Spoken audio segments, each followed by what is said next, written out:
ভাবিয়ে তোর ভাইয়ের কাছে প্রস্তুতি নিতে হবে কেন?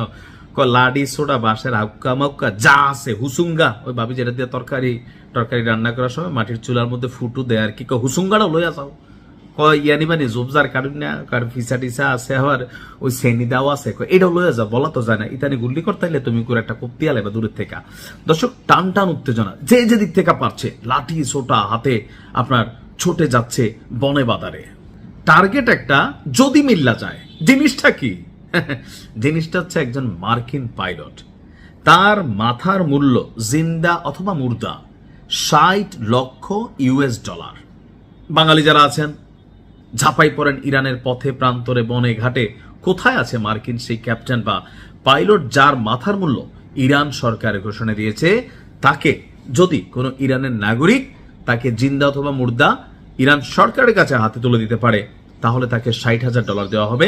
তবে মুর্দার বিষয়টা বলা হয়েছে, যেহেতু প্লেন ক্র্যাশ করছে, প্লেনটা যুদ্ধ বিমানটা F-15, সো মারাও যেতে পারে। ইরানে বিধ্বস্ত একটি মার্কিন যুদ্ধ বিমানের ক্রু সদস্যদের উদ্ধারে অত্যন্ত কঠিন এবং ঝুঁকিপূর্ণ অনুসন্ধান চালাচ্ছে যুক্তরাষ্ট্রের স্পেশাল ফোর্স। মার্কিন যুদ্ধ বিমান ভূপাতিত হওয়ার পর পুরো মার্কিন রাষ্ট্র জুড়ে নিজেদের এই সেনাকে উদ্ধারের জন্য যেই ঘটনা ঘটছে, একদিকে বিশ্ববাসীও একটু আশ্চর্য হচ্ছে। ব্রিটিশ গণমাধ্যম বিবিসির তথ্য মতে আপনার একজন পাইলটকে ইতিমধ্যেই উদ্ধার করা হয়েছে, তবে আরেকজন ক্রুকে এখনো খুঁজে পাওয়া যাচ্ছে না। মার্কিন যুদ্ধ বিমানটিতে থাকা অপর ওই ক্রু সদস্যকে উদ্ধারে ইরানের অভ্যন্তরে গভীর এলাকায় কঠোর অভিযান চলছে।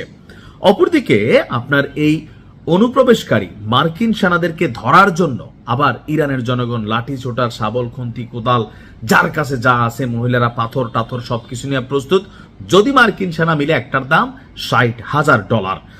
সিবিএস এর এক প্রতিবেদনে দুই মার্কিন কর্মকর্তার বরাতে বলা হয়েছে যে আপনার এই যে মিসিং ছিল দুইজন, উদ্ধার করতে গিয়ে সেখানে তাদের যেই ফাইটিং হেলিকপ্টারগুলো ছিল সেগুলোকেও ব্যাপক আক্রমণের শিকার হতে হয়েছে।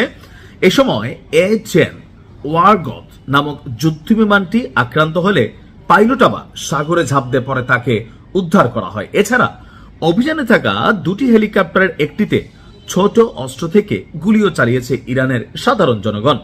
এতে হেলিকপ্টারটির আবার কয়েকজন ক্রু আহত হয়েছে, তবে সেটি নিরাপদে অবতরণ করতে সক্ষম হয়েছে। F-15 বিমানের দ্বিতীয় পাইলটের খোঁজে এখনো উদ্ধার অভিযান চলছে।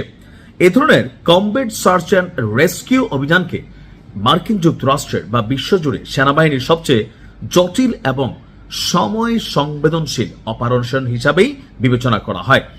যুক্তরাষ্ট্রের বিমান বাহিনীর বিশেষভাবে প্রশিক্ষণপ্রাপ্ত এলিট বাহিনীগুলো সাধারণত এসব অভিযান পরিচালনা করে, অর্থাৎ এখানে যাদেরকে পাঠানো হয় তারা সবাই সুপার ওস্তাদ, অর্থাৎ আপনার ছুরি কাছি চালানো থেকে শুরু করে, অস্ত্র চালানো থেকে শুরু করে, প্রযুক্তি চালানো থেকে শুরু করে মোটামুটি আর কোনো কিছু নাই যেটা তারা পারে না, অর্থাৎ একটা বিশেষ দক্ষ টিম পাঠানো হয়েছে। এখন ইরানের তারা আপনার খুশিতে দৌড়াদৌড়ি করতেছে, কারণ দেখেন একটা লোকালয়ে আপনি ধরেন একটা থাকে না যে মাঝে মাঝে গ্রাম অঞ্চলে মারামারি হয়, একটা বাজারে বাহিরের 10টা গুন্ডা আসলে ওই বাজারে হয়তো কেউ এরকম ঝগড়াবাজ না, কিন্তু বাহিরের কোনো লোক আইসা যদি কাউকে টাচ করে তখন হয় কি পুরোটা বাজার একত্রিত হয়ে যায়, বের দিয়া ফেলে, মানে আটকাই ফেলে। আমাদের বাজারে এরকম অনেক ঘটনা হয়েছে। তো এখন যাদেরকে নিয়ে ঘটনা, অর্থাৎ মার্কিন যুক্তরাষ্ট্রের সেই পাইলটকে উদ্ধার করতে গিয়ে যারা ঢুকতেছে তাদের কপালেও শনি আছে, কারণ ইরান সরকার ঘোষণা করে দিছে প্রতি মাথা $৬০,০০০। এমনকি ইরানের যে পাহাড় পর্বত উপত্যকা ভ্যালি, তো এটা এতটা অসমতল ভূমি যে সামনের রাস্তাতে কি আছে এখান থেকে আপনি দেখবেন না, কারণ সামনে আরো 4-5টা উঁচু নিচু পাহাড় পর্বত টিলা। সো এদিক থেকে যারা ইরানের জনগণ তাদের কাছে বিষয় অত্যন্ত সোজা হলেও অনুপ্রবেশকারী মার্কিন সেনাদেরকে এখানে অনেক কিছু মোকাবেলা করতে হবে। দেখা যাক কি হয়। ভালো থাকবে।